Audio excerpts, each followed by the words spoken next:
One of the absolute favorite things for me about what we get to do is travel around and be in groups, in rooms with people just like you who are saying, I see a problem and I'm stepping in to create a solution for it.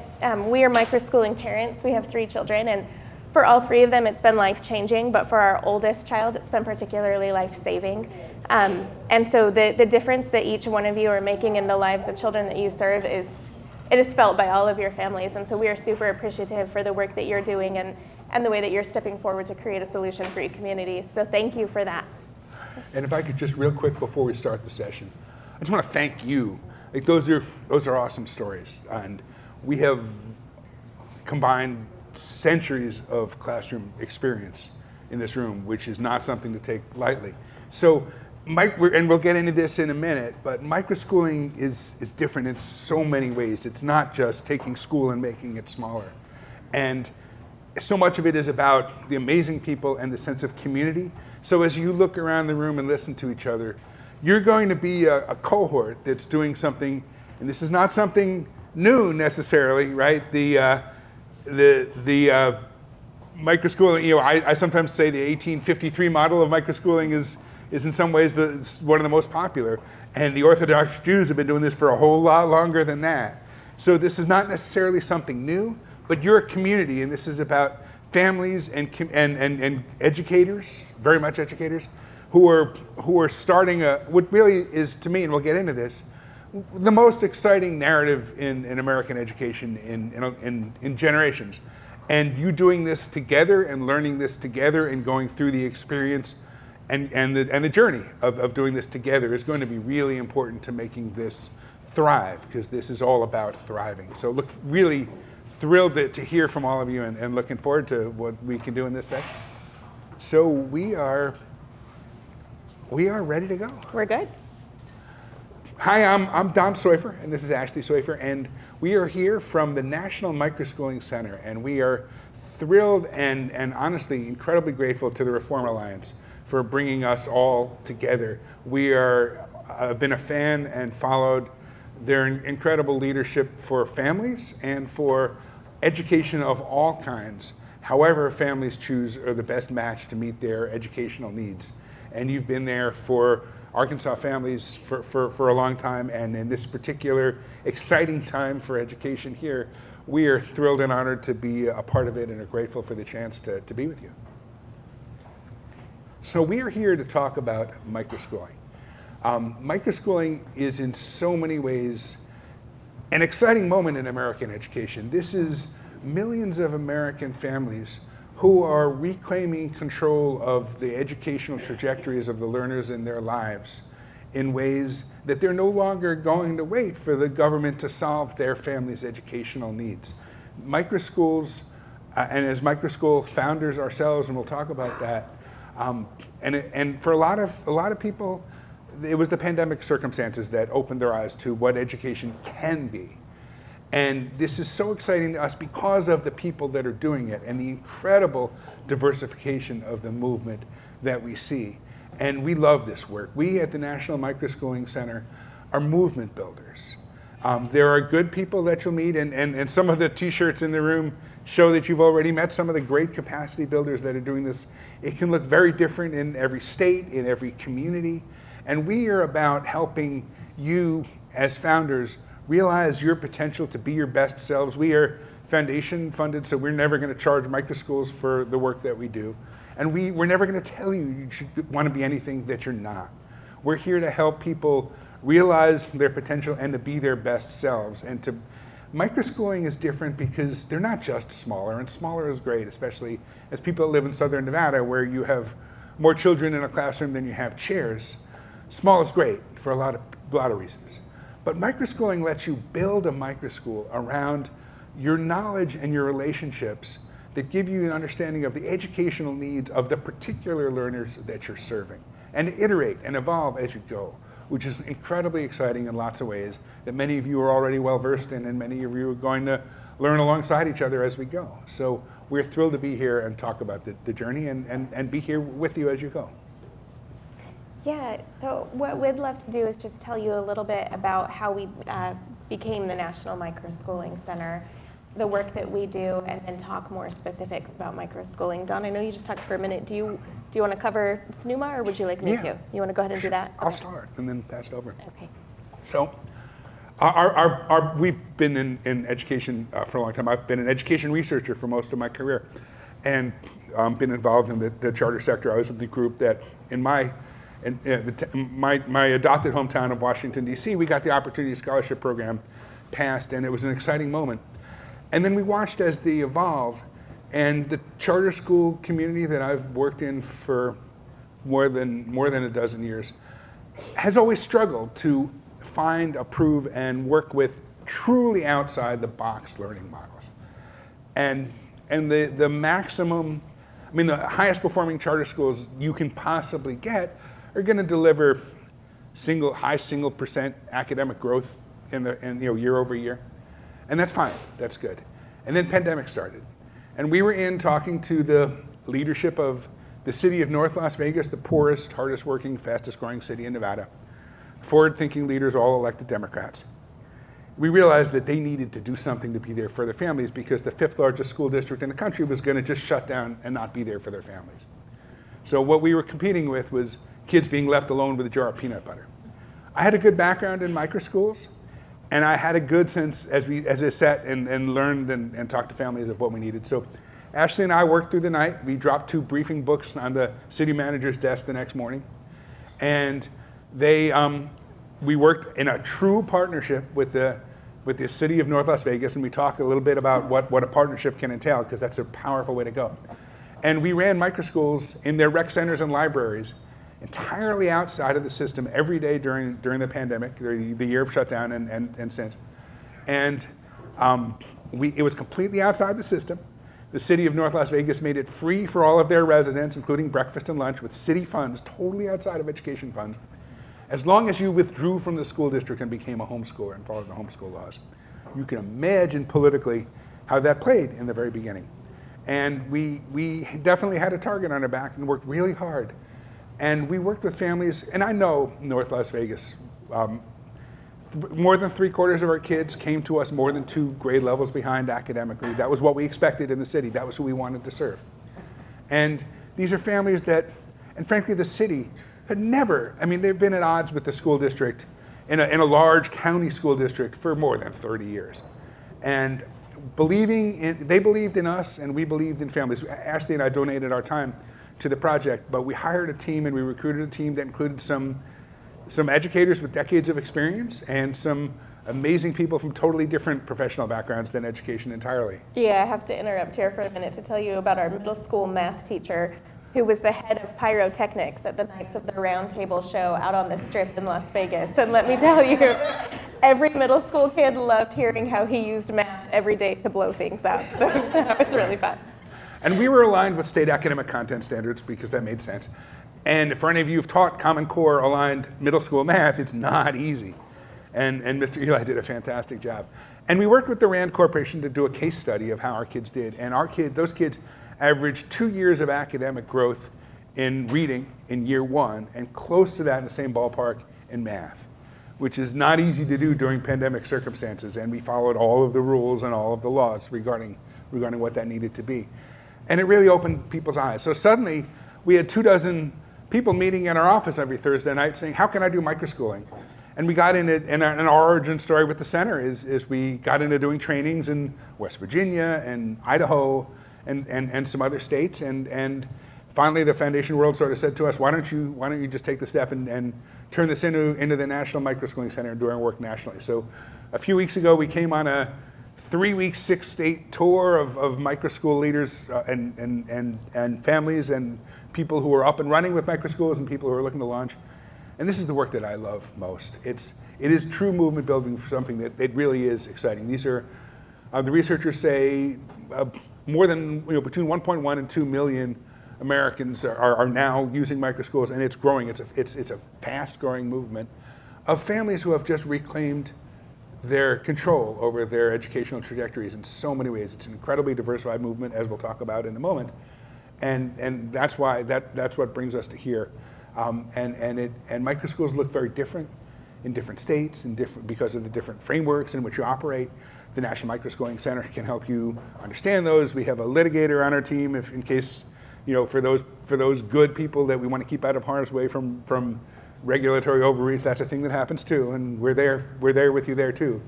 But really helping you think this through and realize what can be possible, and along the way to help you be your best selves.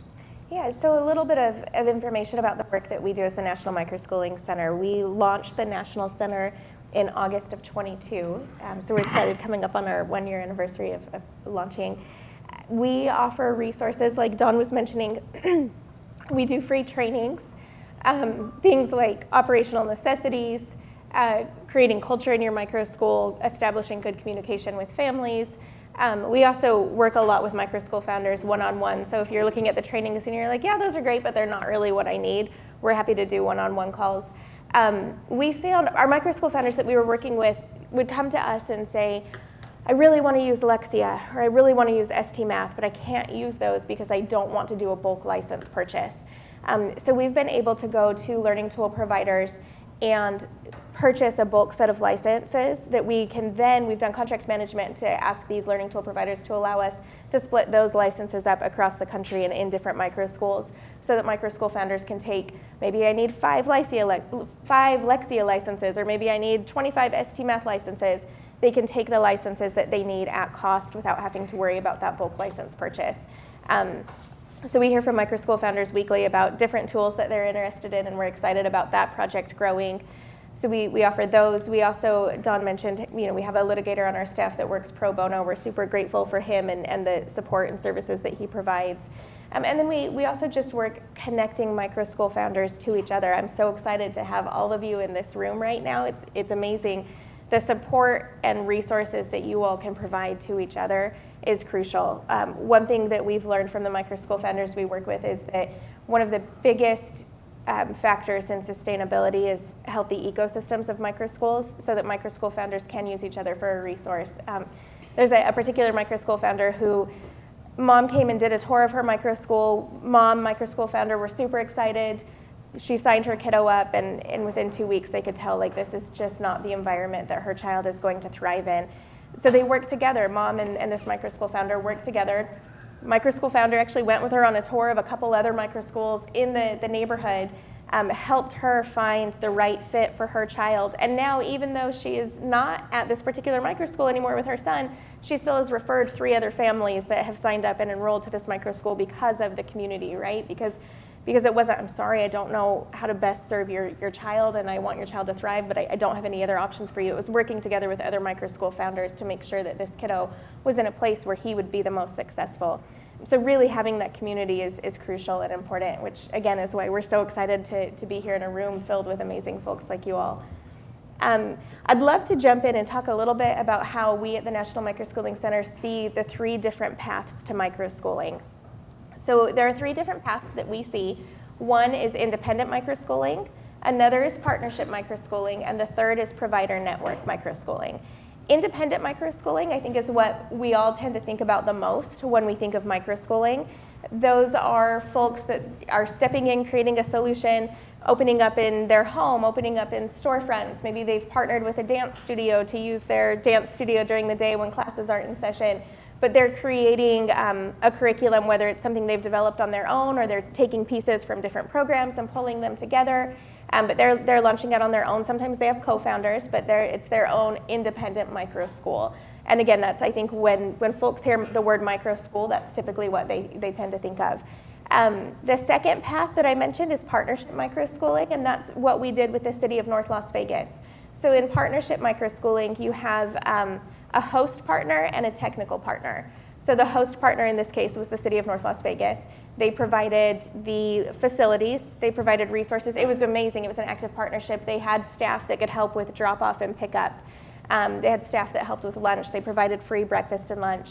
They had old desktop computers that we were able to use, so each of the kiddos had one of those, and the city of North Las Vegas had an IT department that was there whenever we had an issue with internet or a computer wasn't working. So finding a technical partner that has resources that they already have access to that can be used for the microschool can be really helpful. the host partner, and then the technical partner is what we were, and we stepped in and oversaw the teaching and learning, handled the day-to-day of the teaching and learning, communicated with all the parents, tracked the student data, and just were the day-to-day operators of the program. We've been talking to a lot of employers around the country who are really interested in partnership microschooling. Employers will tell us that it's a really difficult time to attract and retain employees right now, and the idea of creating a microschool on site that can be added to their benefits package is really appealing. So that's another thought as you're considering what options might be available for you, is partnering with employers. And we can get into a little bit more in the afternoon session about what that might look like, whether it's on site of the employer's location, or maybe it's an employer that's like, oh, I'm not quite ready to jump in and take full responsibility here of this being on site, but I'd love to offer this as a benefit to my employees. So if you've got a location to do it, I will pay for 5 scholarships for 5 of my employees. So there's a lot of ways to make partnerships work. And then the third path are the provider networks, and we work with many provider networks.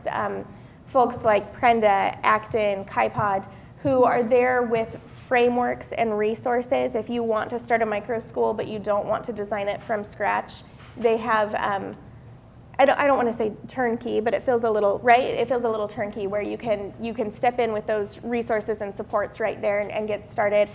And oftentimes we'll talk to microschool founders that have started as a provider network microschool and love it and want to stay as a provider network for the rest of the time that their doors are open. And then we talk to other microschool founders that are like, this was so helpful for me in launching and getting going and getting my doors open.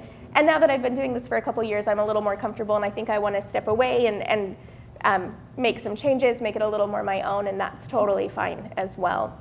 So those are really the 3 paths that we see in microschooling. Let me take a minute and tell you a little bit more about what's out there. We work in 28 states. The National Microschooling Center earlier this year published our first sector analysis of talking to microschool leaders and founders around the country, both currently operating and pre-launch prospective microschools. And let me tell you a little bit about some of what we found. Again, this is just to let everybody know what's up there, and part of it to me is just knowing what's possible. So of microschools, where do they operate? 2 in 5, the most popular, operate in commercial business space. 1 in 4 in houses of worship, whether they're connected educationally with those houses of worship or not. About 1 in 7 in private homes, and about 1 in 7 other. And other usually is homes that are not current residences. How often do they convene? About half of microschools are full-time microschools, running a calendar equivalent to the public school district calendar. About 1 in 5 right now are hybrid part-time calendars, and when you're working with homeschoolers, you understand how that can work. And then about 1 in 4 offer their families both. So if you want to have this be a full-time option, you can be, and if you want to work out a structure for doing it in a hybrid part-time sense, that's possible too. And as far as filling the capacity in year 1, our microschooling leaders that have figured out how to be flexible, because this is so much about your relationship with your families and meeting their needs. We've seen microschoolers who did not offer, who only offered full-time in the beginning and were, in the beginning, like anybody, I don't want to say struggling because it's just how you open. Word of mouth and organic growth is critical. And then when they started offering those hybrid part-time slots, suddenly they were full and had wait lists. So that's an important lesson, I think. Of the way that they're organized, about half, a little less than half of microschools are learning centers serving homeschooled children, which under Arkansas's terrific homeschooling laws represents a pretty attractive way to proceed. About 35% of them are operating as private schools, whether accredited or unaccredited, and we can talk about that too. And for those of you that want to eventually, or however, participate in the school choice programs, that's something we can cover probably in the afternoon sessions. 80 to 90% of microschools around the country are tuition-based. So this has been the couple of golden years of school choice, but at the end of the day, our microschools are in the red states and the purple states and the blue states, and tuition-based models are the most popular by a long way. So being creative on both sides of the financial ledger, on operating expenses and on sources of revenue, is something that's really advantageous, especially so that we can make sure that we're serving all of the families that we want to serve. And that's something we'll get into in I guess, my business session in the afternoon. I bet half of microschools utilize specialized learning philosophies that are secular, and about 1 in 4 use a faith-based, an explicitly faith-based learning, teaching and learning model. Microschools measure their impact in many different ways. About half use a norm reference assessment, and of these, a lot of them simply make that norm reference assessment available to their families to utilize if they want to, and not everybody does. And that's something we can talk about. About 1 in 3 microschools use letter grades. About 1 in 3 utilize the embedded assessments in their learning tools. And we actually started to talk about it, and we'll cover that more, but we make a lot of learning tools available, ones that we love and just ones that we have demand for. And in this day and age, a lot of them really have quite good embedded assessments, and if you do them with integrity and fidelity, and our team can help you do that, you can really, and that's one of the reasons that we worked with the RAND Corporation, to validate the learning gains, because you really can measure the academic growth of individual kids over time quite effectively that way. And I don't know what the future of public school accountability even is. Frankly, I'm not that bullish on it the more places that I go.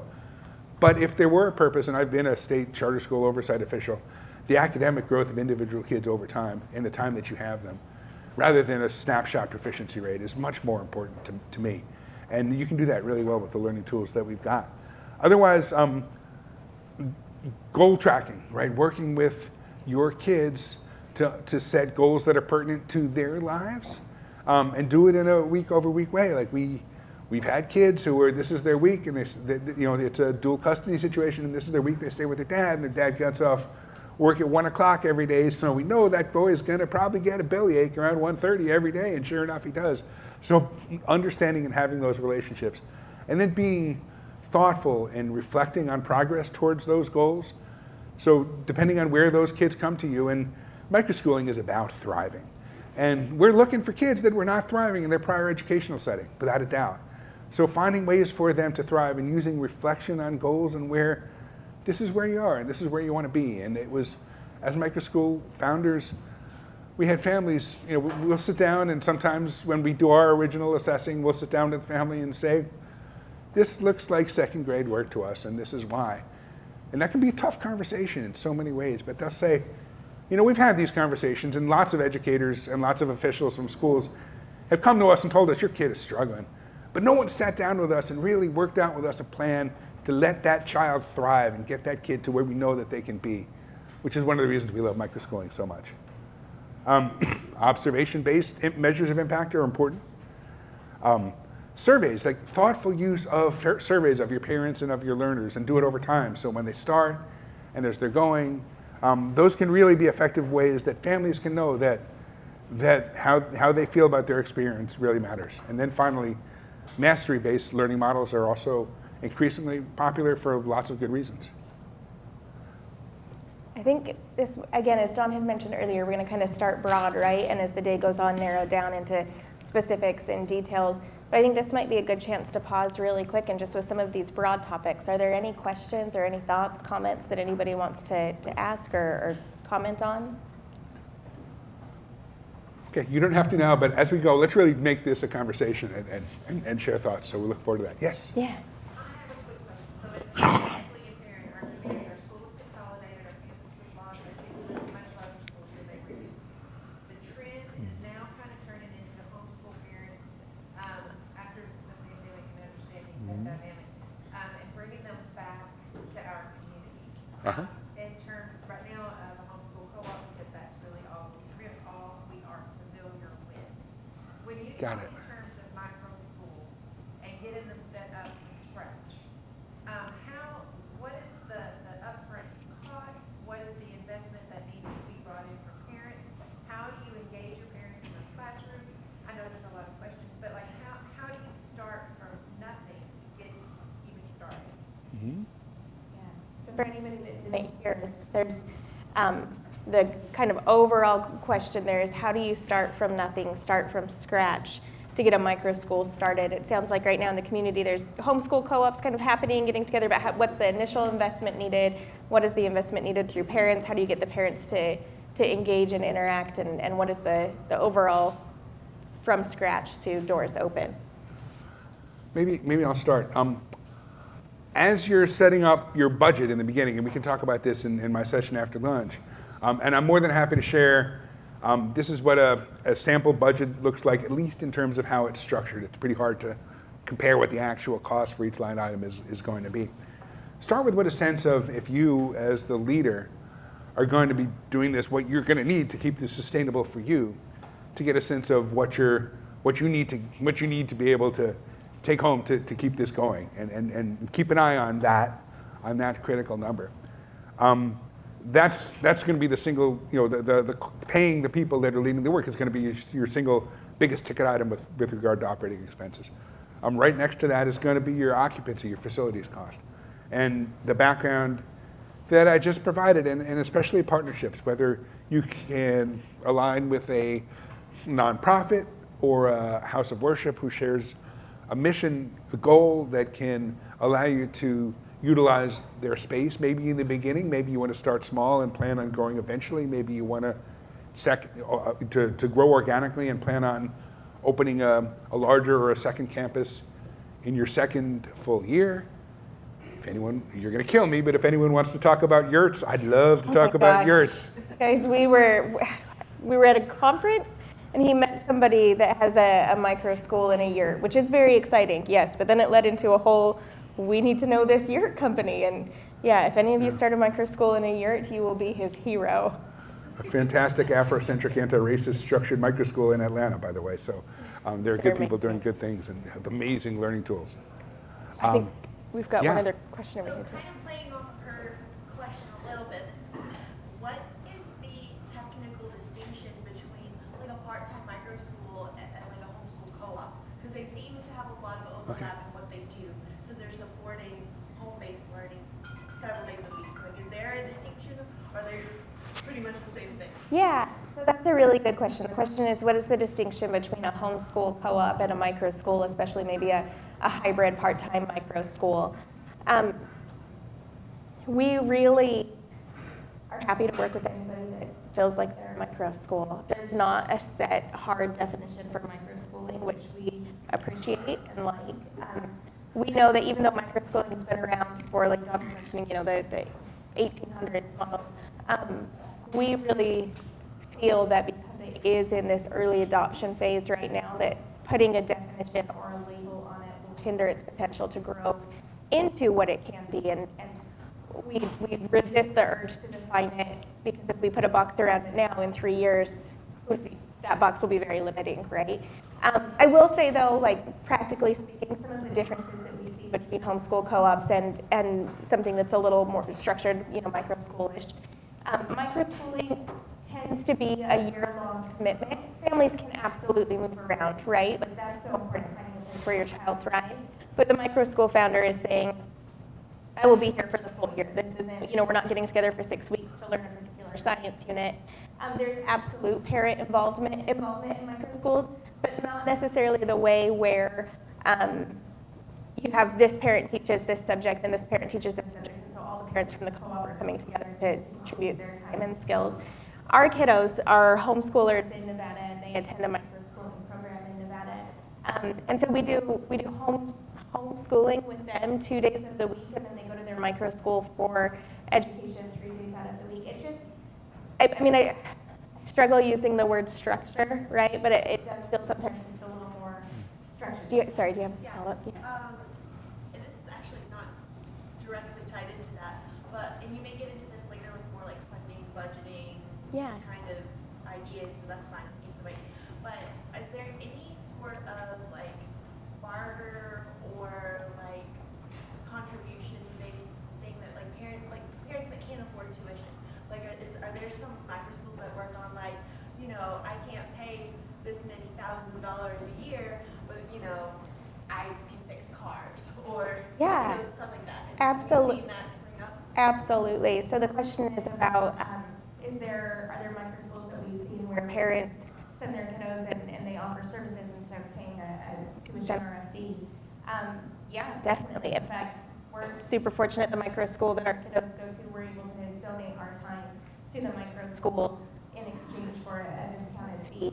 And we go in and do workshops, and the kids there, the microschool that we send our kiddos to is self-directed microschool, and so the kids decide what they want to learn. And so when a topic comes up that one of us are like, oh, we know that, we can do that, we'll exchange our time. We work with another fantastic microschool who is run mainly just off of bartering and trade. She's got one fantastic family that will come in weekly and clean the microschool.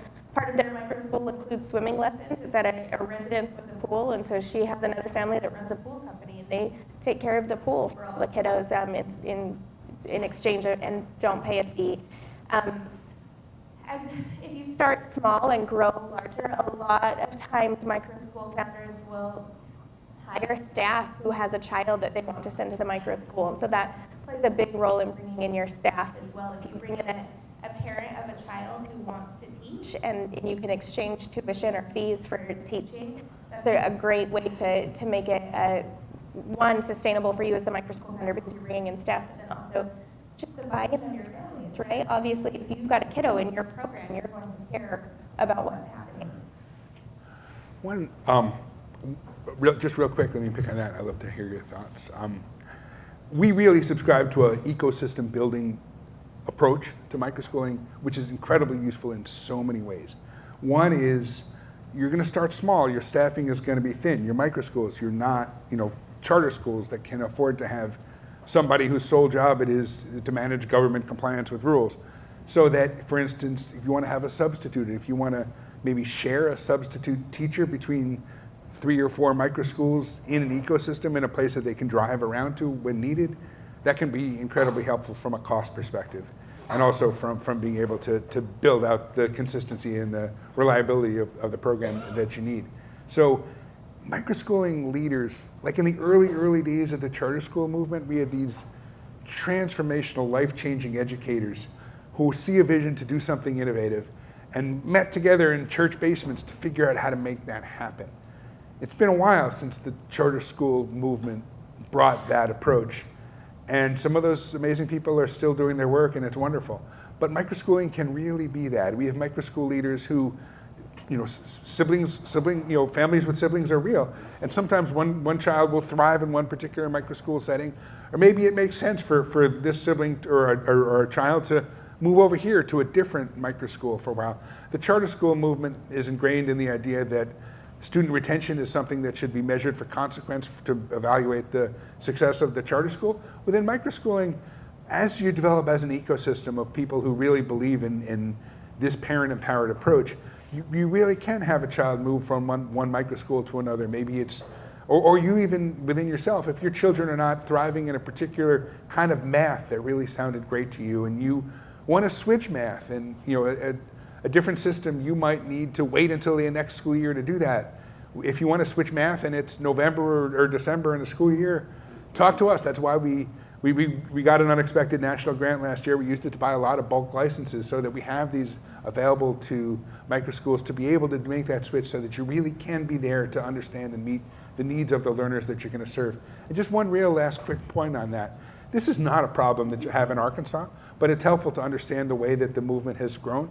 So many of our microschooling leaders are doing this because they subscribe to a way of teaching and learning that simply would not be possible within the other frameworks in their state. You really, the way that, not to pick on charter schools, but they're a good example. In this case, you really can't have a truly child-centered learning system within a charter school model. The system is just not flexible enough to handle it. In some states like New York or Maryland or Nevada, where the restrictions on private schools are so extreme down to days per school year and hours per day and 30 square feet per kid, that microschool founders are doing things that just wouldn't be possible educationally under other systems. So that's a reason, that's a driving force behind the energy that comes to this sector. I think you had a question first, and then I'll come to you. My first 2 years operating my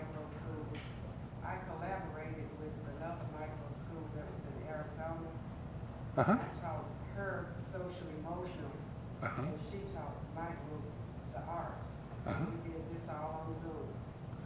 Cool. I love Cool. that. Yeah, that's what this is all about, right? You don't have to be the expert in everything, and you don't have to provide everything to your kids. There's a resource, and just here in this room and nationally, where you can connect with other founders and offer your services, and they can offer theirs. Thank you for sharing that example. I love it. Yes. I had a question.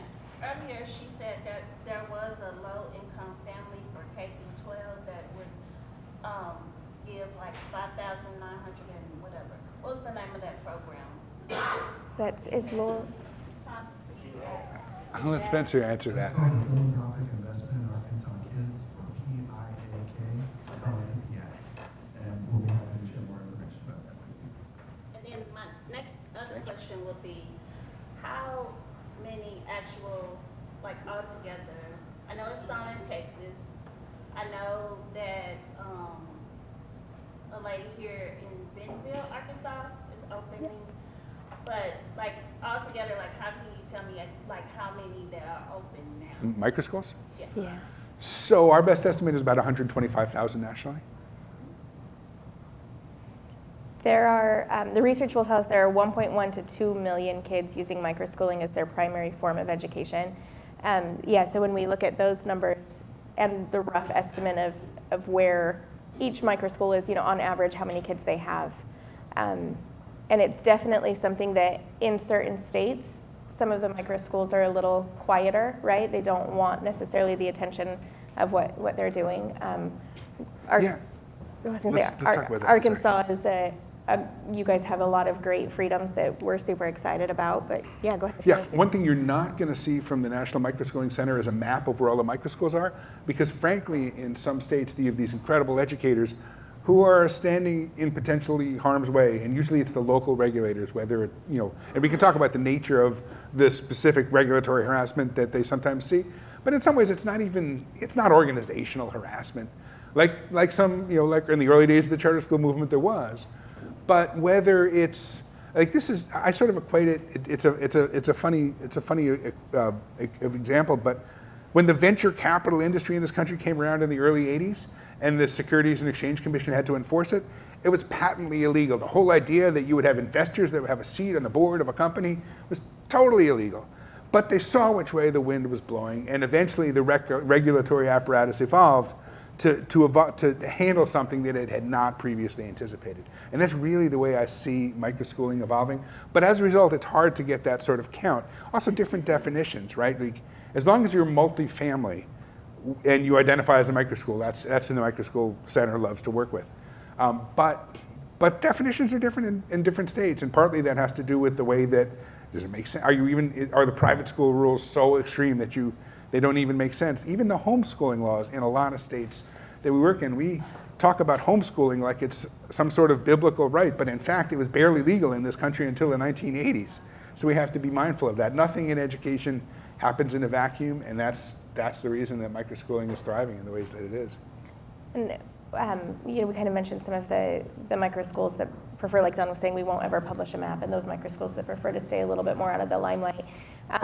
We do, as we mentioned earlier, have a litigator on our staff who works pro bono for those microschools that do have somebody knocking on their door or sending cease and desist letters.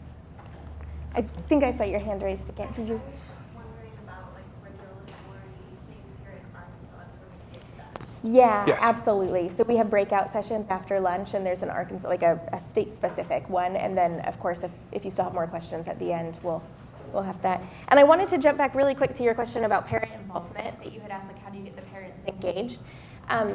We really find when you're starting from scratch, right, before your doors are open, as you hold interest meetings and talk to families, once you've got one or two parents that are interested, we love asking those one or two parents to help be the spokesperson for your micro school and getting them engaged and having them feel like they have ownership in the success of the micro school is really beneficial.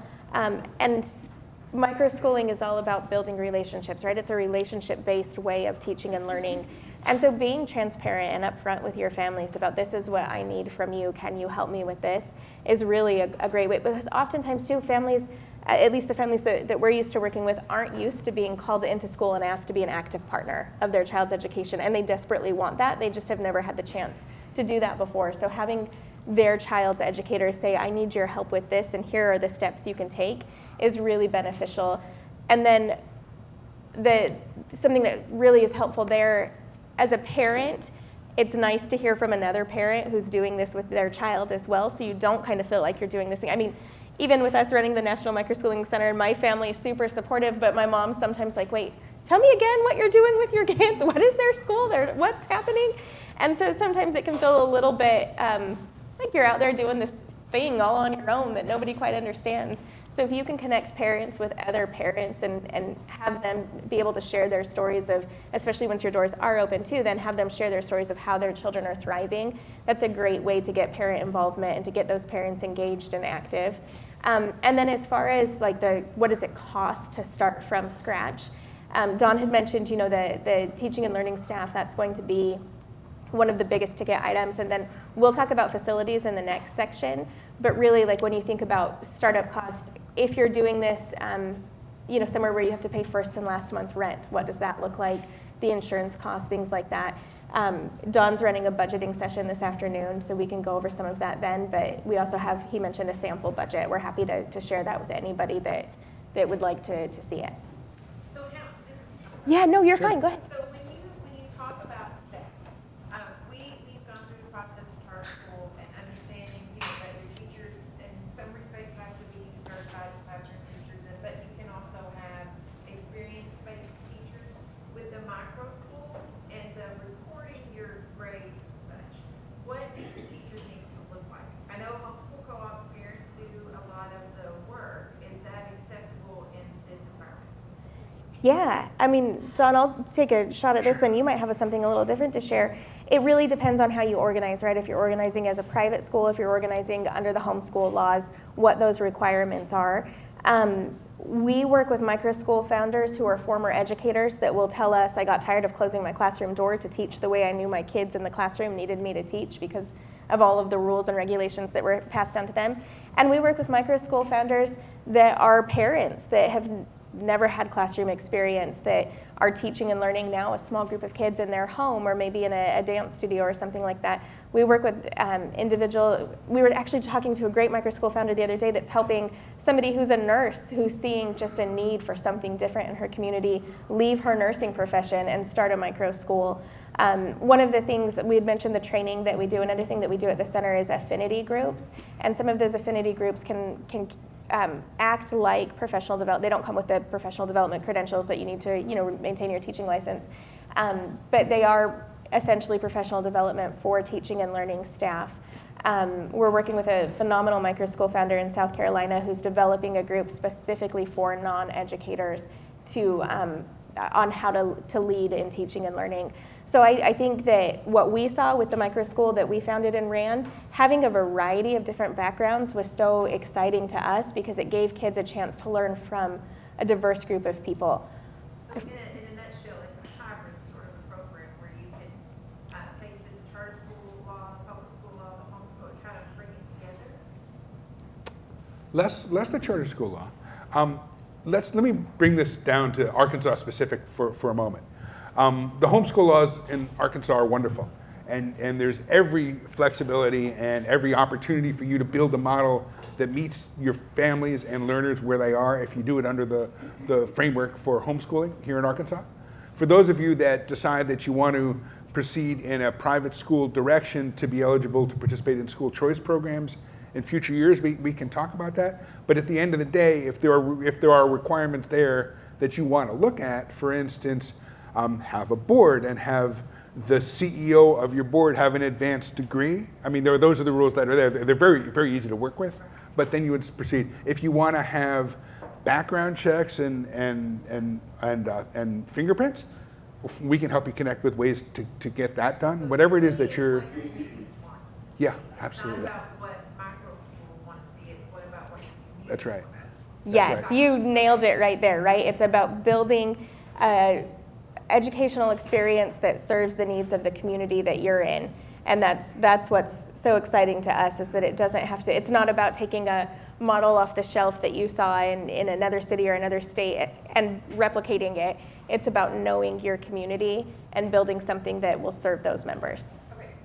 Great. I'm gonna follow with Frank, so I'm like, I don't know if Awesome. this is too broad for me, but I did, okay. So we really see our role as movement builders. If you have the opportunity to come to our office sometime and see some of the, we have 25 amazing microschools within about 10 miles in Las Vegas, so we get to give a lot of tours to people that want to see that sector. And they're as diversified as you could possibly be in a state where education leadership is not very diversified. And it's wonderful. But if you come into our office, one thing is that my own background is steeped in the civil rights movement's approach to movement building, and you have Miss Ella Baker looking down on you from every room in our office, and it's a philosophy of movement building that's, you can't organize people unless you sit down first and listen to them and understand and take to heart what it is that they're saying.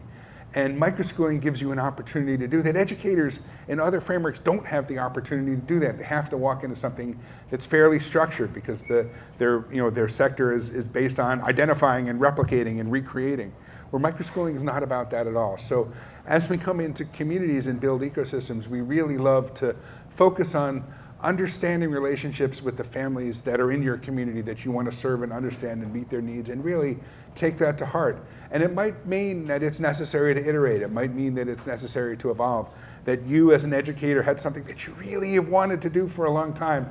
But at the end of the day, if you need to evolve that to serve learners so that your learners thrive, and that you as an educator can really thrive in ways that you hadn't previously, thriving is such a crucial part of the microschooling journey, and that's our mission, that's our vision, and that's what we love to talk about. So just really be responsive to your families, and especially if you are going to operate in a homeschool environment, it really is then, by definition, a partnership with the families that you work with to meet the educational needs of those families in the way that helps those learners thrive.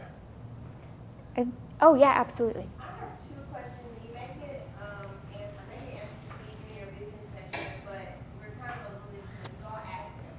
So when you decide to organize the structures of the pathway, the individual pathway, is it, I guess, in favor of the micro founders to be 501c3s or for-profits, or does that even matter? Because I know some of them want to apply for grants, so they may go into 501c3, but is that something that you guys kind of Yes, absolutely. That is definitely something that's important to consider when opening your doors, what you want to do, and what do you look like this year when you're opening, what are you going to look like in 3 years, having those considerations.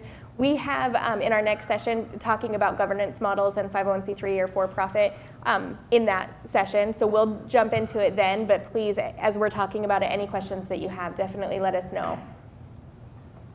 Did you say you had a second question? Oh, yeah, the second question went along with staffing. Do you see microschools partnering with universities and using student teachers to support some of that staffing? Yeah, the student teacher, it depends on the university, and it depends on how flexible and creative they're willing to get and what their requirements are for that to count as student teaching hours and as credits and things like that. There are some really cool universities doing some really innovative things that we're excited about. But I am all in favor of reaching out to the higher ed institutions near you and talking to them about what you're doing and asking for how to form a partnership and what that can look like.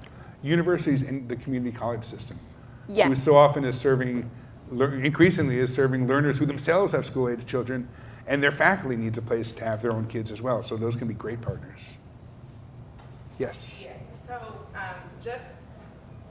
this is I'm sure it's broad, but what do you think, what have you seen as being the timeline for how long it takes to, start from this recipe from scratch to opening the doors for a micro school? I love this question. This question is, what is the timeline from I have this idea for a micro school to doors open? We launched the micro school with the city of North Las Vegas, serving 100 children in about 2 weeks. We talked to the city leadership and doors were open. Some micro school founders that we work with take a year to launch. I would say the vast majority are about 3 months. Usually the reason for that is that we're working a lot of times with microschool founders who are leaving the classroom, and they tend to have ideas but don't really have a chance to start implementing them until that school year ends. Yeah, and then they build it over summer and then open their doors when school starts that year. Don, does that feel about right to you? Yeah, absolutely. We as an education nonprofit, prior to this work, we've trained the boards of charter schools and private schools, and that typically comes with an 18-month timeline. Microschools don't need to be that at all, and you can absolutely evolve as you go. And I think something that's sometimes can feel a little intimidating to microschool founders when they're first getting started is, oh, wow, like I can do this in 3 months? That seems like so much. Every microschool founder that we talk with will tell you that at the end of year one, everything looks drastically different than it does at the start, right? Because it really truly is about the kids who walk through your door and the children that you're serving. So obviously there are plenty of things that you need to have prepared before your doors open. However, it's not the I need to know exactly how my year is going to plan out, and I need to have a full scope and sequence for the full year, and I need to know that in March this is exactly what we'll be doing, because it's really about adapting and being flexible based on the families that are coming to you. Yes. Does it depend on whether you do the homeschool model or the private school model, how you get grades or credits if your child is going to transfer to another area? In Arkansas specifically, it relates to those two factors, and also if you want to participate as a private school in the school choice vehicles, they come with their own rules. But again, Arkansas is a pretty flexible state with regard to those choices. So you're not going to have anybody tell you that you need to give letter grades and participation in a norm referenced assessment, and those fairly straightforward accountability requirements are going to be factors in, to the extent that you want to participate. But if you want to operate under the homeschool laws of the good state of Arkansas, you're not going to have requirements to do one or the other of those. You can do what best suits your own vision and your family's needs. And as far as kids leaving your microschool, whether it's a child who decides that they want to transition back to a public school setting to play, you always say play tuba and it makes me laugh, or take part in some activity that's happening at that public school, or a kiddo that goes through a microschool experience all the way up through high school, graduates and wants to go to a higher ed institution or step right into a career, we're really big fans of tracking that growth, right? And we can work with different microschool founders on what's important to them and how to track that and show it, but creating something that can go with the child. So if you're using maybe mastery-based digital learning tools as part of your curriculum, there's printouts that go with that you can give to the family to then take to the school that they're transferring to, so that they can go in and sit down and say, here's the work that my child has been doing. You can see where they're at. Here's what they've mastered so far. We're really excited about a partnership that we've just walked into with a microschool in Idaho. They're called One Stone. They're a high school microschool model, and they have created their own growth framework that is essentially a transcript that's been accepted by, I'm going to get the number wrong, it's well over 140 different higher ed institutions, and we're creating a version of that in partnership with them that will be available to middle school and high school microschools that want to use this framework that some higher ed institutions are already familiar with receiving and looking at. Something else I think that's really beneficial is as you're looking at the older grades, right, as you're getting into the high school ages, if you're working with a small group of kids, you really can help each one figure out what they want to do after they leave you. And if they're looking at multiple different higher ed institutions, you can help them create those calls with admissions officers and with the heads of the schools that they're interested in. If they're, our oldest is going into high school this year, and right now, who knows, it might change. Right now she's really interested in psychology, so looking at different higher ed institutions and talking to the heads of the schools and the psychology professors, creating, again, relationship-based, right? So helping those kids in your microschool create relationships, or if there's a particular profession that they're interested in, helping them find internships and apprenticeships and things like that can truly individualize for each child. Yeah. So, are there any type of micro school models that may have resources for parents, such as obtaining their GED or any type of job training or skills basic for the parents that have children Dual generational learning is the term of art, and it's an increasingly popular model, and I am more than happy to point you to some examples. The nice thing about those two is that to be thoughtful about it, there are good government partners that can provide funding to let you do some of those models that come with some strings, but usually it's quite manageable. The other thing about microschools, right, is that if you're paying rent, right, if you're using commercial space, you're paying rent all week long and all year long, and you really want to be able to use that space on the one hand to generate additional revenue sources so you can pay your bills, and on the other hand, it's just healthy for a school to have grown-ups and members of the community involved with you in meaningful ways outside of just school hours, if that's what you want to do. Some microschools are, like we're doing a microschool with a family of tech workers for the Cirque du Soleil shows who have to work nights and would like to see their kids more so they can do something in non-traditional hours. So understanding those needs and figuring out ways to maybe partner with providers who have particular expertise, whether it's English as a second language programs or workforce development programs. We work with contractors associations, professional associations. There are absolutely ways to do that.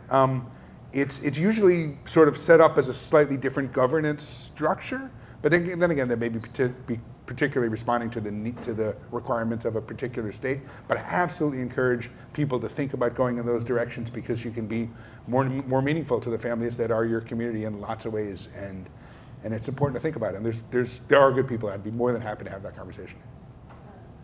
Yeah. So I don't know if you all can kind of answer this question or maybe a collaborative answer from the formalized to you guys.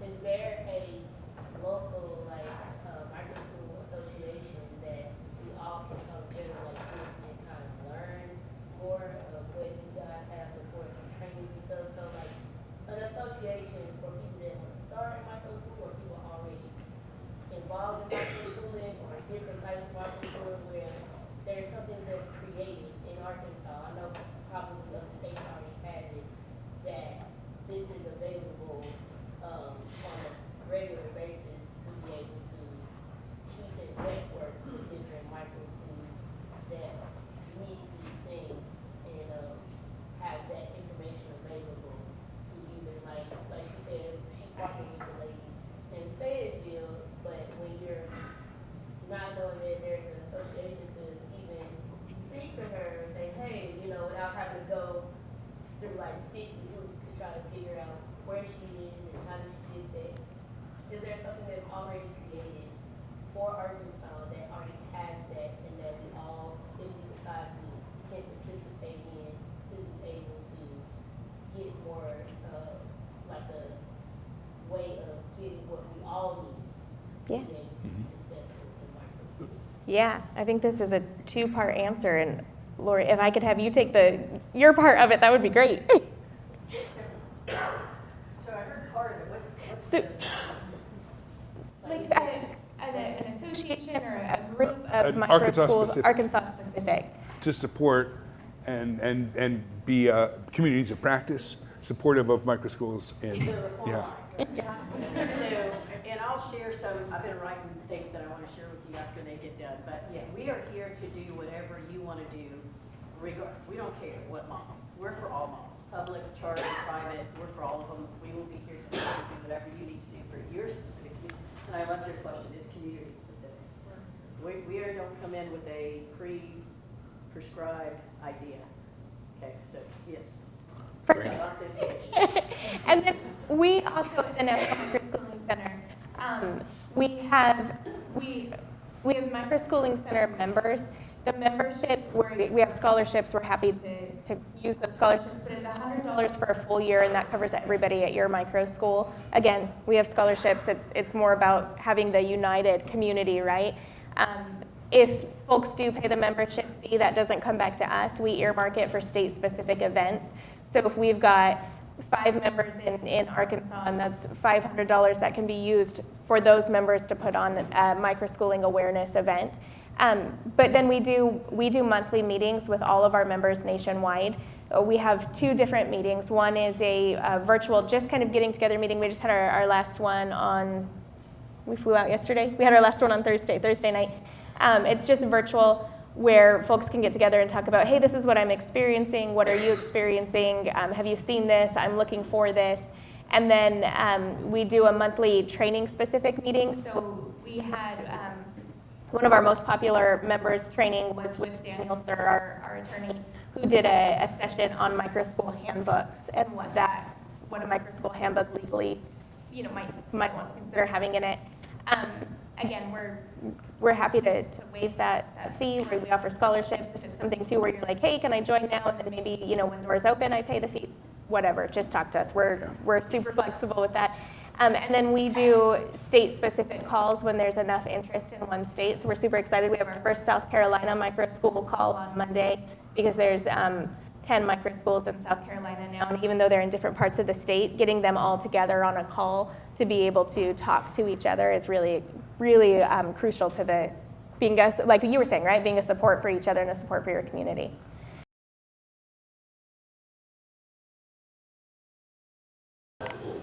We would love to move into the second session, which is about microschool building. There's a few different topics that we're going to cover in microschool building.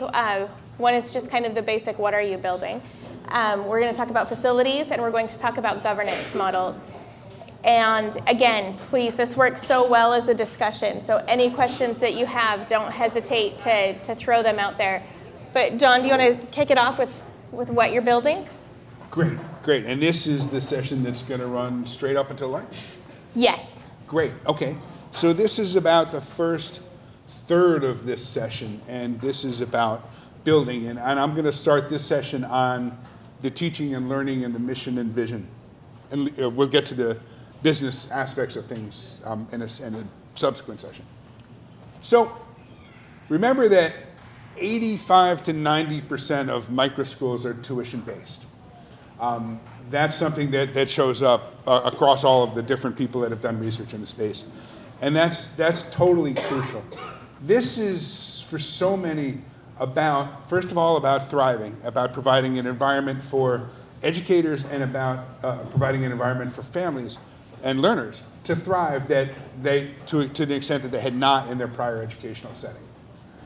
And along the way of doing that, it's about opportunities to create models of teaching and learning that are just not going to be able to happen in the other incumbent education sectors the way that they've evolved.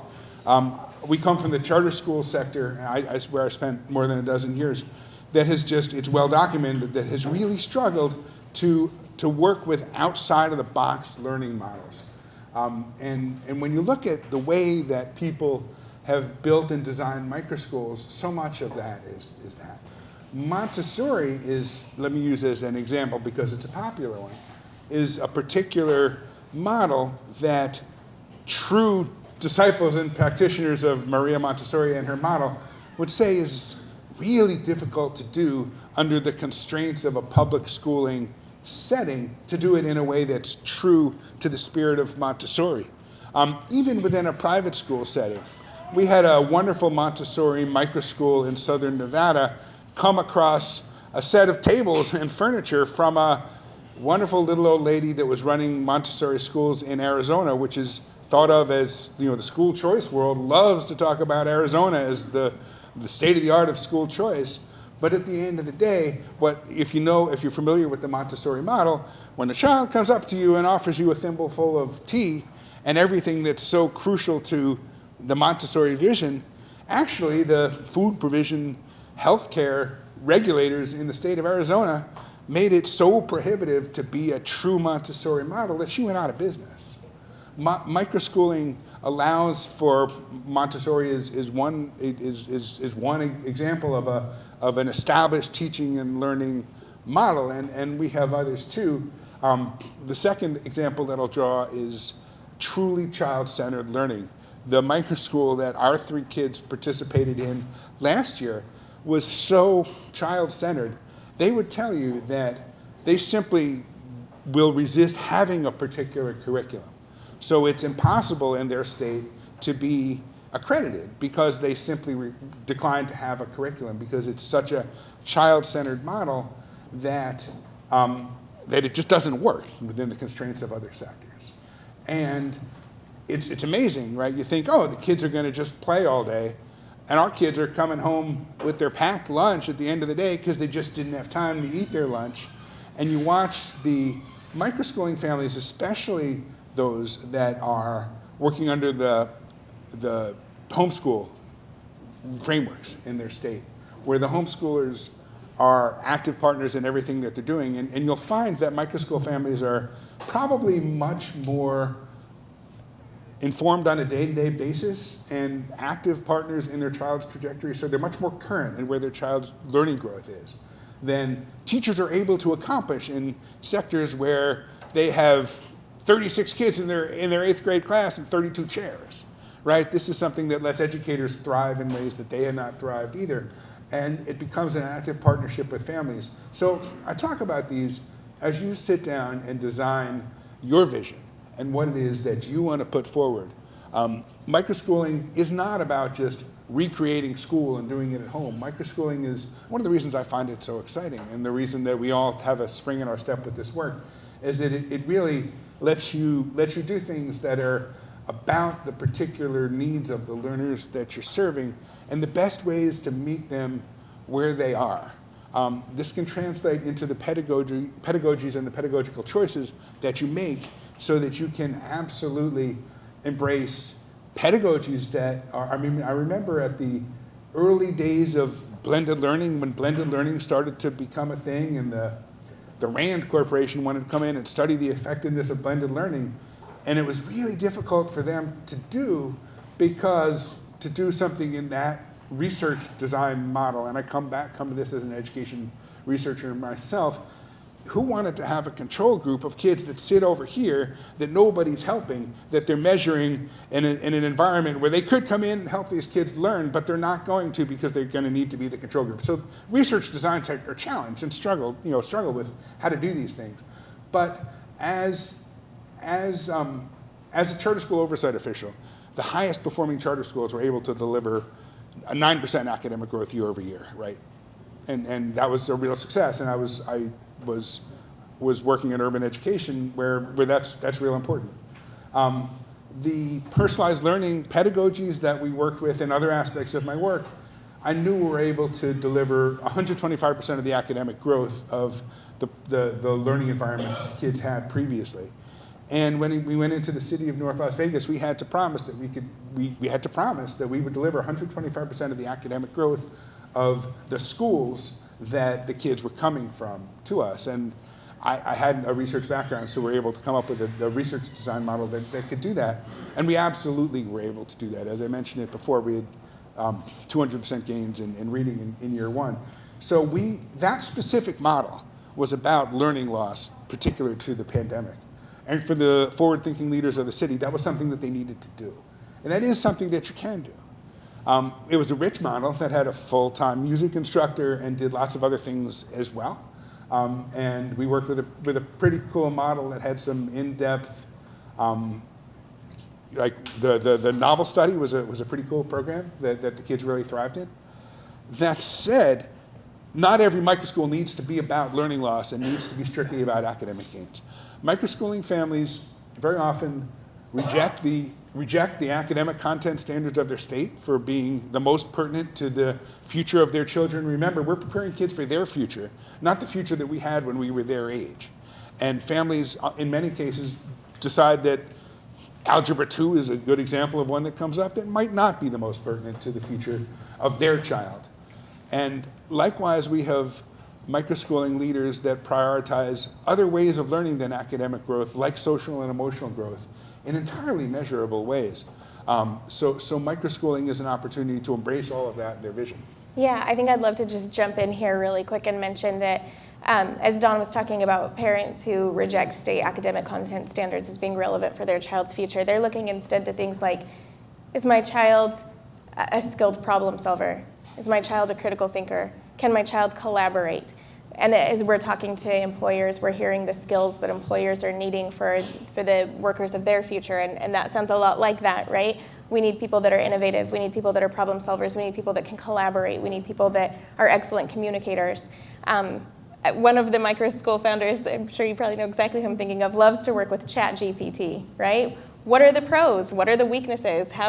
If I give you an assignment and you use ChatGPT and you don't go back through and read and see if it's accurately sourced and it's correct, right? So really teaching them the skills, what they'll need to succeed in their future, and not in a future that just doesn't exist anymore. Yeah. So just sort of wrapping up the conversation about specialized learning approaches, whether it's Montessori or Waldorf that are secular. If you want to have a faith-based, faith-infused program, there are established curricular tools that you can use that have very distinct and different approaches, and we're more than happy to probably have a individualized conversation to get a sense of what it is that you vision, and again, we're not going to push you to be something that you don't want to be, but if there are particular ways of combining the tools that you've got, if you're happy with the particular curriculum, particularly within the homeschool community, right? There are Christian curricular tools that are quite popular, and there's new and emerging things as well. So we do our best to keep current in those, and we've got a pretty good base of learning tools that we buy in bulk, and we share at cost, so we don't take a cut of it in any way, but we're able to both provide tools that people couldn't afford, and in some cases, the awkward business model of some of these curricular companies that had simply never anticipated a multi-age classroom before, and it made it very difficult to work with. So we're sort of navigating those as we go. So as far as mission and vision and the ability to do that, I'll wrap up that aspect of the conversation here, other than to say, once you're going, the ability to iterate, the ability to evolve, the ability to meet your learners where they are, to assess where they are, and to grow with them and to change as you go is something that makes microschooling particularly attractive, and we are always happy to be a team to be there once you've opened and to be helpful to maybe through our communities of practice, through the affinity groups program. We can connect you with other people that may have already been there already, or just talking with our team, we can help direct you to people that are thinking about it the way that you have, and hopefully ways that are useful to you. Yeah, and just to follow up with connecting you to people that are hopefully useful to you. We work with some amazing folks in Atlanta that run the Institute for Self-Directed Learning. If you felt like if you wanted to do something that was self-directed, but you felt like you wanted some more training there. We also have fabulous self-directed microschool founders that are always happy to sit down and chat with you. Or if you're interested in project-based learning, we work with a lot of great microschool founders that focus on project-based learning. We have a fantastic microschool founder in West Virginia who I love. He actually came with us and spoke at the Hybrid Schools Conference. And he talked about, he considers himself to be hybrid, not only in his schedule, because he offers a hybrid schedule, but he considers himself to be hybrid in his teaching and learning because he's combined so many different educational philosophies, and he does project-based learning and experiential learning, and he's Montessori inspired. So it's really an exciting chance to build what works for your community. Let me add one thought on special needs, because that's come up. Dyslexia has come up. The autism spectrum has come up. This way of learning is particularly popular in particularly those communities, and particularly the neurodiverse community. Now, there's only 2 states in this country, Florida and Tennessee, where things like Medicaid reimbursement supports are extended to non-public school settings. In other states, like Arkansas, there is legally an opportunity for an out-of-district placement, so federal resources that the state receives and state resources and the federal protections that come with those can be extended to a child that pursues their learning trajectory in a non-public setting. They require managing, and each case is different, and there's no universalizing of those. But even outside of those for a minute, it's not hard to understand why a child with any of those situations in their learning is going to look for a place to thrive that's more personalized, more individualized. We have microschooling leaders that have come up with ingenious ways of providing better care for these kids. Let's give a couple examples, because again, I think they're worth learning from. Can I talk about Amy? Yeah. I love this example. So one of the microschool founders that we work with, she rents space for her microschool in a medical complex. and she has some empty office space, and so she has that office space available for a variety of different therapists to use that space at a very low cost rent for them. And in exchange for that low cost rent, they provide services to her neurodivergent children. And because they've developed this relationship with her and now understand what microschooling is, they now work with other microschools in that same community, serving their neurodiverse community at a very low cost because it's important to their mission. So finding ways to be creative with arrangements like that, like to have this extra space and to allow therapists to use it in exchange for providing services to her children has been something that the parents of these children are thrilled about. And she's really seen just some amazing success. I love the stories that Amy shares with us about the ways that her children are thriving and growing. Being transparent with your families in any setting is always important, right? Again, we go back to this is about relationship building and about establishing trust. So having open conversations with families about what you're able to provide, what you hope to provide, and being there as a resource for them as well to what services they might be able to receive somewhere else, I think all of that is really important. A couple other things I think to learn from these examples. One is, as a school founder, one nice thing that happens in that setting is that other families whose kids attend the district schools get brought in to go to see their practitioner in their office and look around and see these kids thriving and say, ooh, what's this? What's going on here? And suddenly she has access to families that she never would have had the chance to meet with. And another thing that she did that's very smart is it is a business park, it is a medical business park, but she went around to every business in her, and we've seen this a lot, just make friends with your neighbors. You guys are great communicators, and you've got a vision.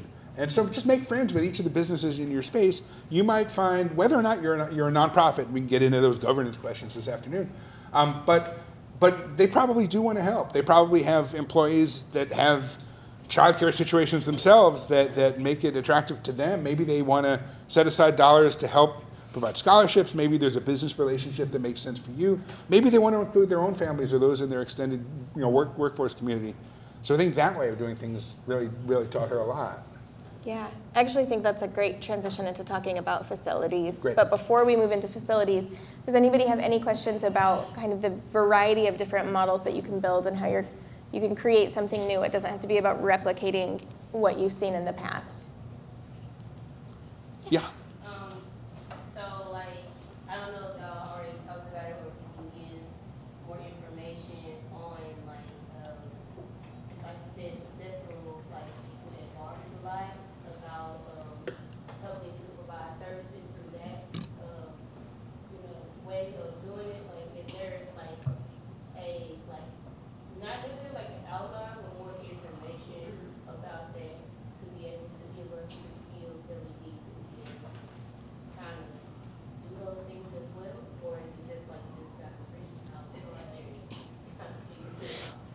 Yeah, we've not developed anything like that yet, but thanks, that makes sense. And other than sort of communities or practice ways of exchanging those things, we haven't developed anything, but I think it's a good idea. It makes sense.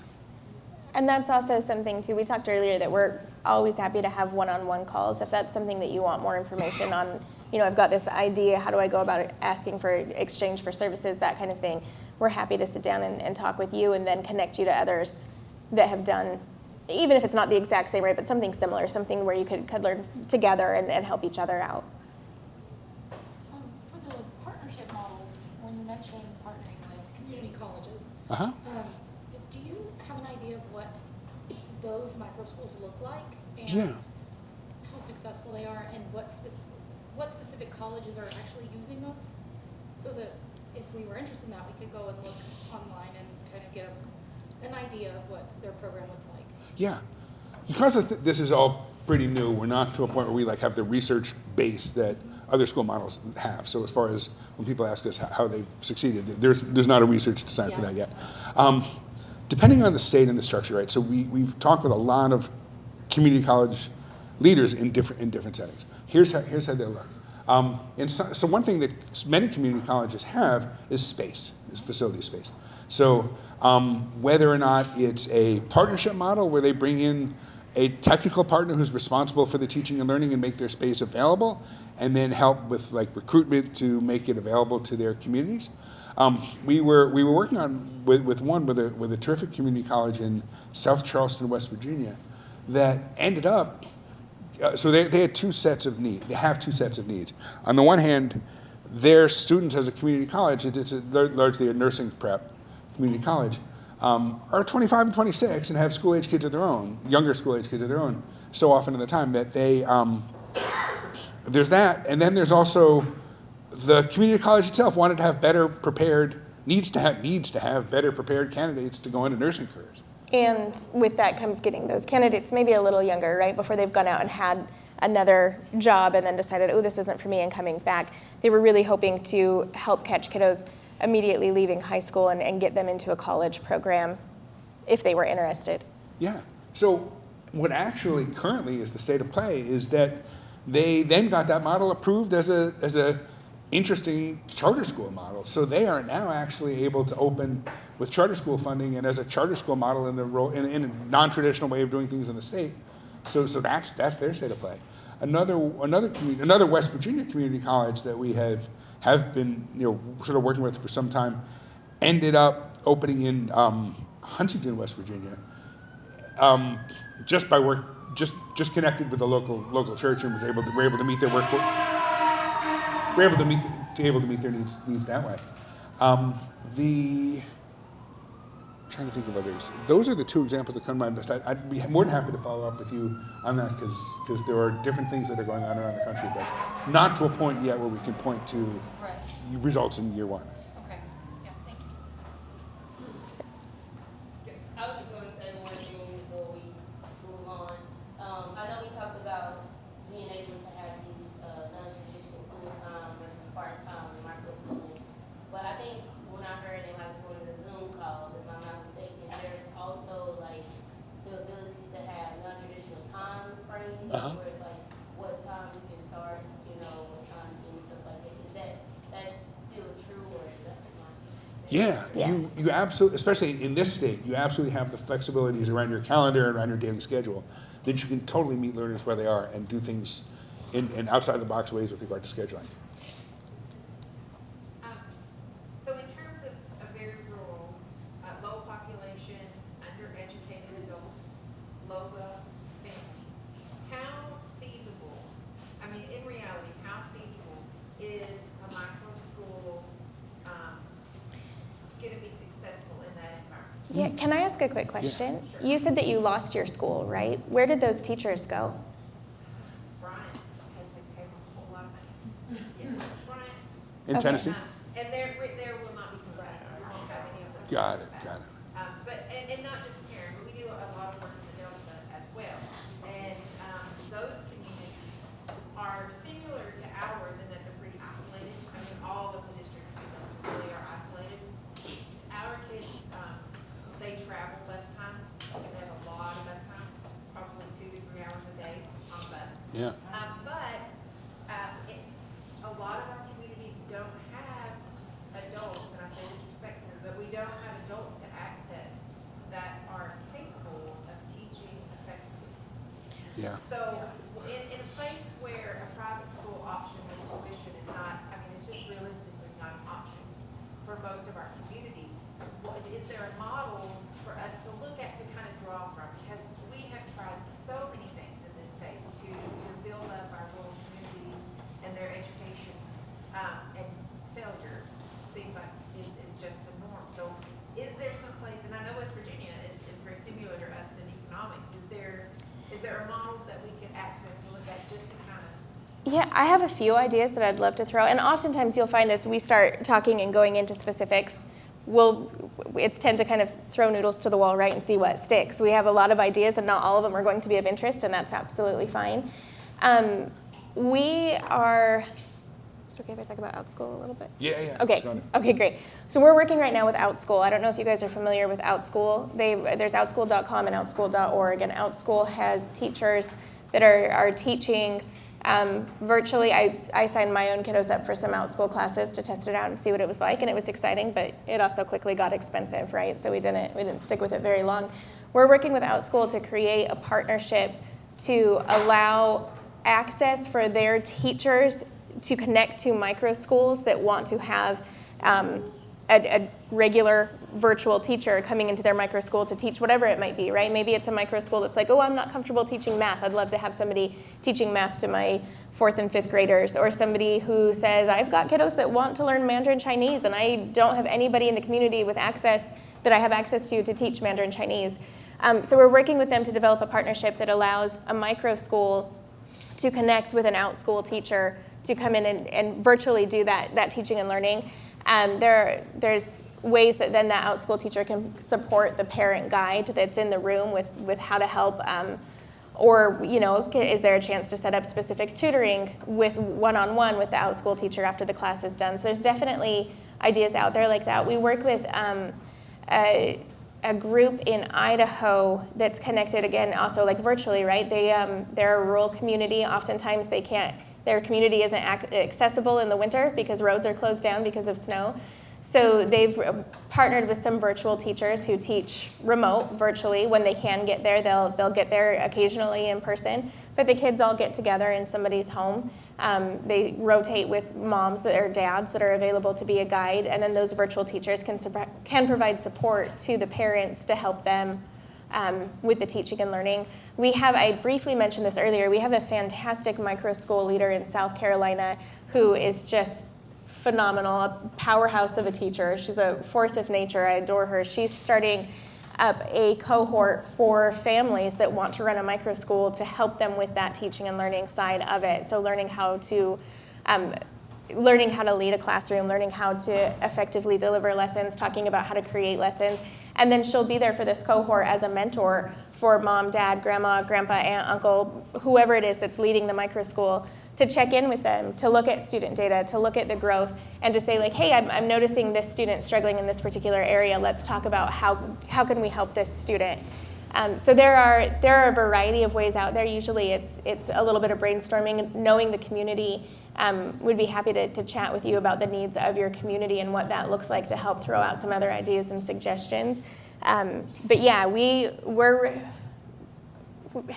care a lot about the rural communities. We're excited about a project that we're doing in rural Nevada, helping to connect. We're working with actually a private school that wants to help rural communities where the school options just are not there, right? Because it's really hard to attract a school to a rural community. So we definitely have a few ideas. Feel free. I mean, our information's on those cards. I've got some business cards too. My cell phone number's on there. Feel free to reach out and we can set up a one-on-one call to talk through some of those options. Just a couple other thoughts in the distance learning world, right? Because, I mean, talk about anyone that's been a parent through pandemic, right, doesn't need me to explain to them that there's been a mixed experience with virtual learning, right? And the model that you're using matters a ton. Some of the broader experiences that we've had with those, right, there's different ways that you can do it. You can have, symmetric or asymmetric, which means you just have a teacher in a classroom that you put a camera in front of that's teaching the kids in the classroom and everybody at home as well. Do you try to, some of the national groups, do something that's pre-recorded, which actually does have some educational advantages because a kid, especially an older kid, is able to rewind and go back to catch something that they might have missed the first time. Most of our communities would likely be reliant on the recorded because Yeah. broadband is a huge issue. Yeah, throughout broadband. the cities here. So virtual learning, I mean, that sounds great in theory, but for a lot of us, I mean, even in the central part of the state, for a lot of us, it's not a great option. Yeah, again, like you mentioned, that sounds similar to West Virginia, right? That's something that we've been working with West Virginia leaders in rural areas with as well on when they don't have access to internet. Yeah.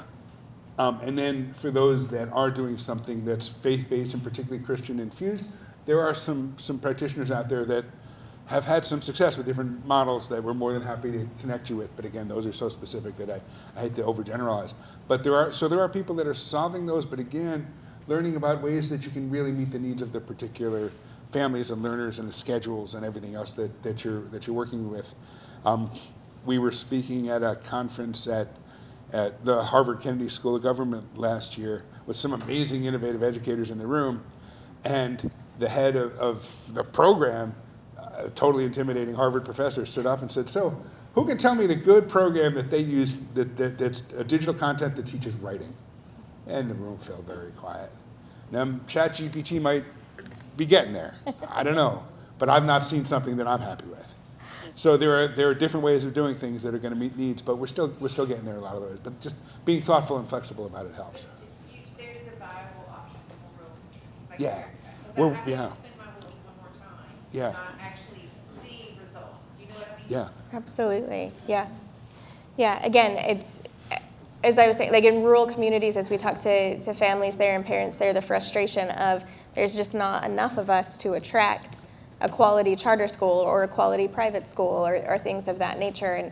And microschooling, because it is geared around smaller sizes, right? It's about a small group learning together. It can be very feasible in rural areas. And as far as solving the staffing portion of it, there are different ways to work through that. Yeah. I'd love to just shift really quick into facilities and talk about that for a couple minutes. So we had mentioned, as we were talking about budgeting, right, that the biggest cost items are your staff, the people handling teaching and learning, whether that's you as the microschool founder and the educator, or if you've got a team with you, and your facility space. So being really creative with your facility space can be incredibly crucial in keeping your costs low so that you can serve everyone and serve the families that need you most. We've seen a variety of arrangements work out with facilities. One that's very popular is partnering with a house of worship, whether you are a faith-based school or not. Oftentimes, houses of worship have empty space, and some houses of worship and church leaders are happy to allow that space to be used. Sometimes there are certain rules that come along with that, right? We've got a great micro school in Nevada who his kiddos cannot bring any meat to lunch, and they've decided that's something they're all okay with because they are in a Jewish synagogue, and it just seemed too difficult to fully understand kosher law, right? So they just decided we're just not going to do any meat, and that worked out for everybody. And he's got a great deal on his rent, and he's happy with his space. There's another microschool founder in a house of worship where they use the rooms that she's in, they use twice a week, and so they came up with an arrangement that 2 of the walls in the room are hers, and she can leave up her teaching and learning posters and materials on those 2 walls, and the other 2 walls are the House of Worship's walls, and they leave up their materials. And so it's just really about talking to people, seeing what they've got available, letting them know what your needs are. So that covers one possible aspect of many. We've worked with microschool founders who have partnered with dance studios that only offer classes in the evening, and those dance studios were thrilled to have their space being used during the day, and they had never considered renting it out, so they were really excited to do it for as low cost. And it was a benefit for the dance instructor because now all of a sudden there are families coming into her dance studio that hadn't been there before, and she could do an after-school dance class that a lot of the kiddos stayed, so it really benefited them. We were working with one founder who was looking to do something in a martial arts studio.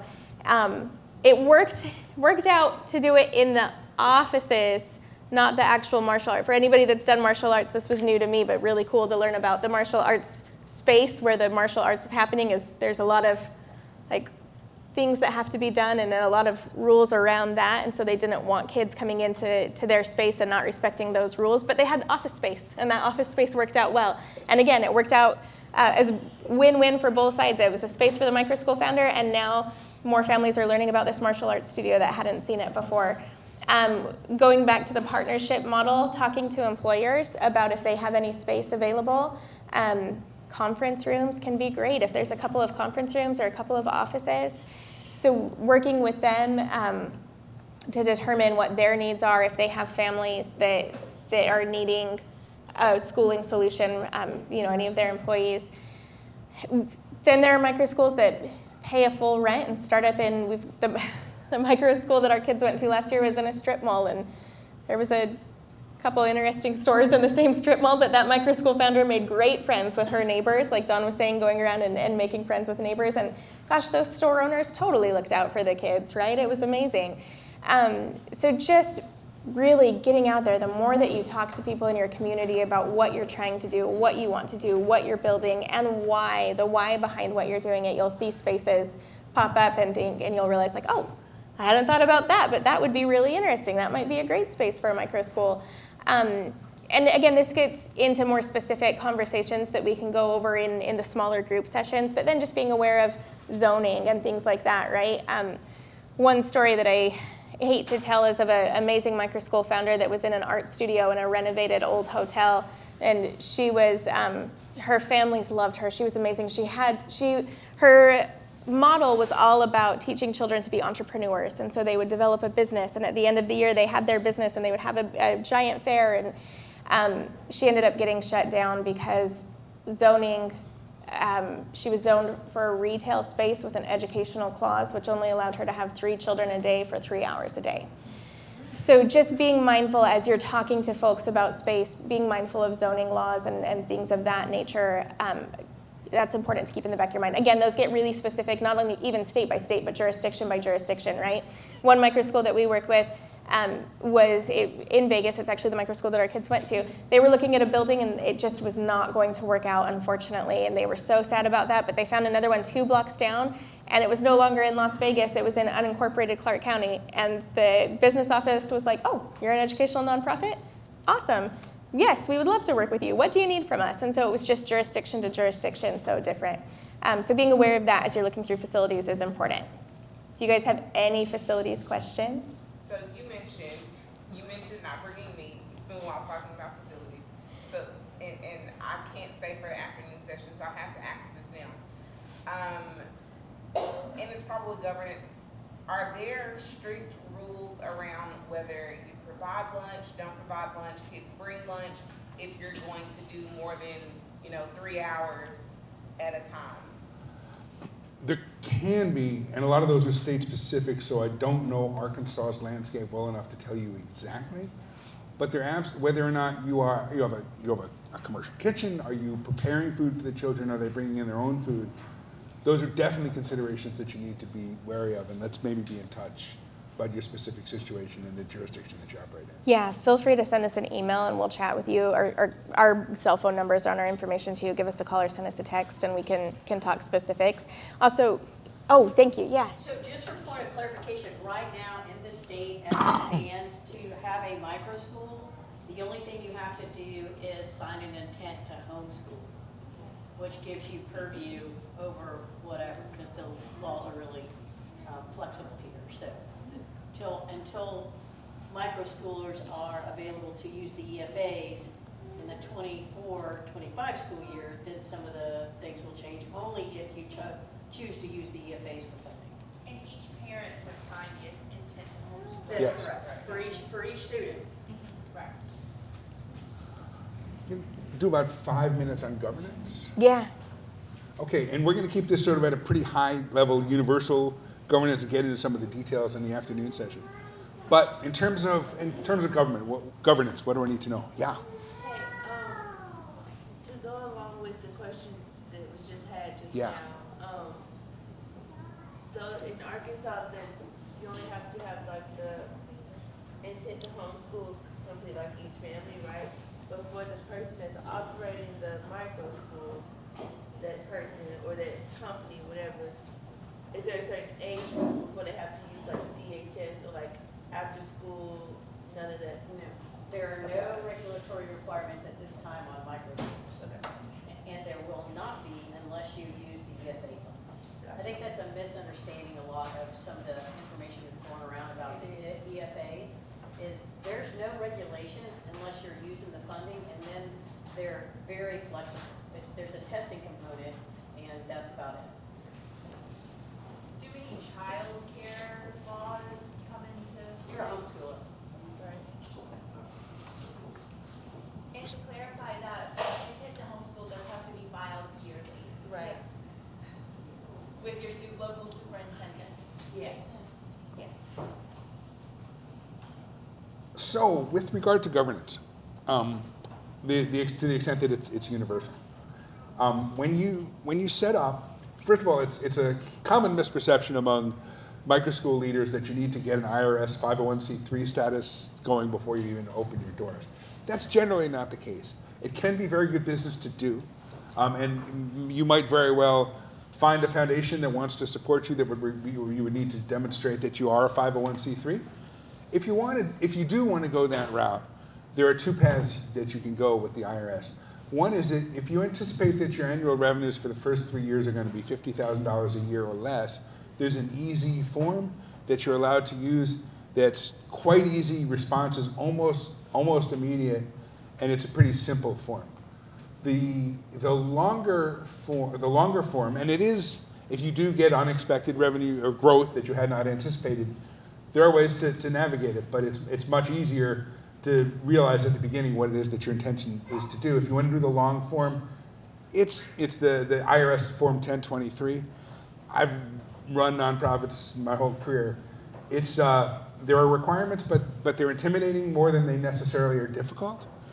The basic requirements that you're going to need are basically the same governance requirements that you're probably going to need if you want your entity to open a bank account. If you want to open a bank account, you probably are going to need to demonstrate, here's my bylaws, here's my articles of incorporation with the state, here's my board.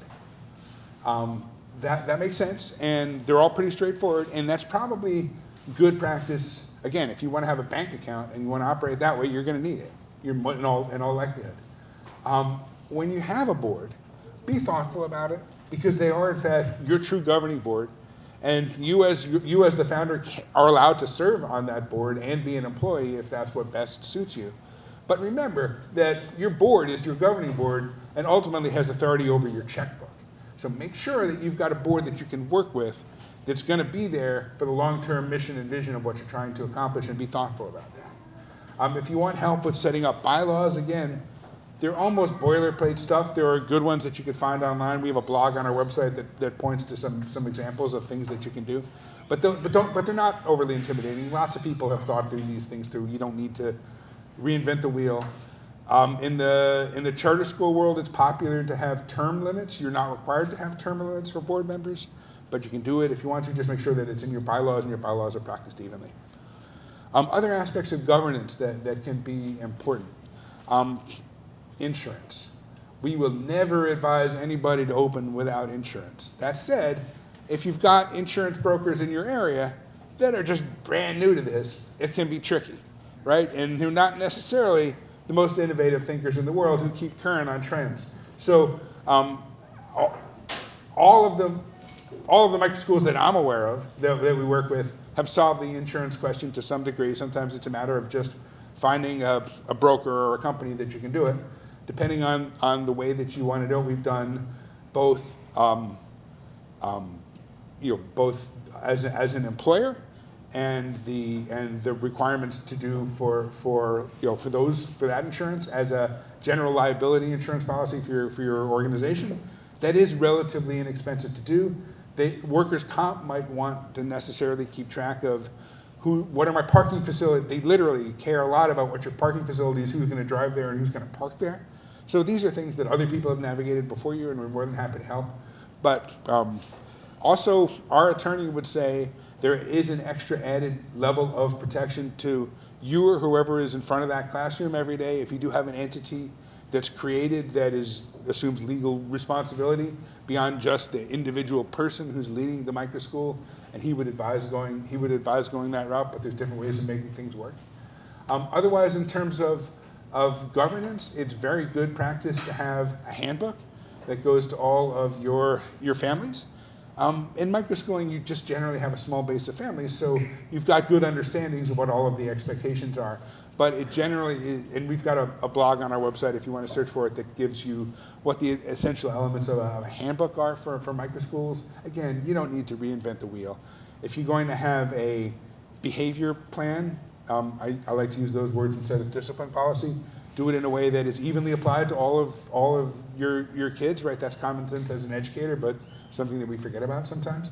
A set of policies that people can understand if you are and you're doing if you're going to do billing and monthly payment, have a system in place for that. Again, there are perfectly good companies. Omela is one out of Wisconsin that has a pretty good model that's popular with microschools that lets them handle their billing cycles for their families through their system that many microschools are happy with. Again, we don't endorse, but a lot of microschools are happy with their model. So that's the sort of general. I'll get into the nuts and bolts of the governance and the fundraising and the business aspects of it this afternoon. But that's sort of the high level general thoughts. I think one thing I would just add to that really quick, just so it's something you can be thinking about over lunch, in case you have questions about it when we do go into those breakout sessions, Don mentioned at the beginning, right, a lot of microschool founders go the route of getting that IRS 501c3 nonprofit right away, which is totally fine if that's the route you want to go. Some microschool founders start out as a for-profit entity and then realize later that they are now in a position to try to write for and accept larger grants, and they need that 501c3. And oftentimes they'll then start up a 501c3 that can accept scholarship funds to go to kids at their microschool. One amazing microschool founder is working with an ecosystem of microschools to set up that nonprofit to accept scholarships for a child that wants to go to any microschool within a radius, so that they can accept grants, but those funds can then be used as scholarships, not just for their microschool, but for any microschool in the ecosystem. So that's also a possibility as well. Just as you're thinking through, it's a question we get asked a lot. Should I be an LLC? Should I be a nonprofit? Which route should I go? That's just one other option to throw out there to keep in the back of your mind. So if you have questions about it in that breakout session. Yeah. We've got 5 minutes before lunch. I'm going to hand it off to Lori, unless anybody has any other questions. Great. And we can handle your specific questions. Oh, can I say, actually, if we're still doing the live stream, can I just say one thing really quick before we end for lunch? And this is an open invitation. We are having on the 8th of August a virtual meeting with our Senior Fellow for Legal Affairs, Daniel Sir, just to go over some of the it's our Back to Microschool night. So August 8th. And Lori, if we send you the information for it, would you mind sending it out?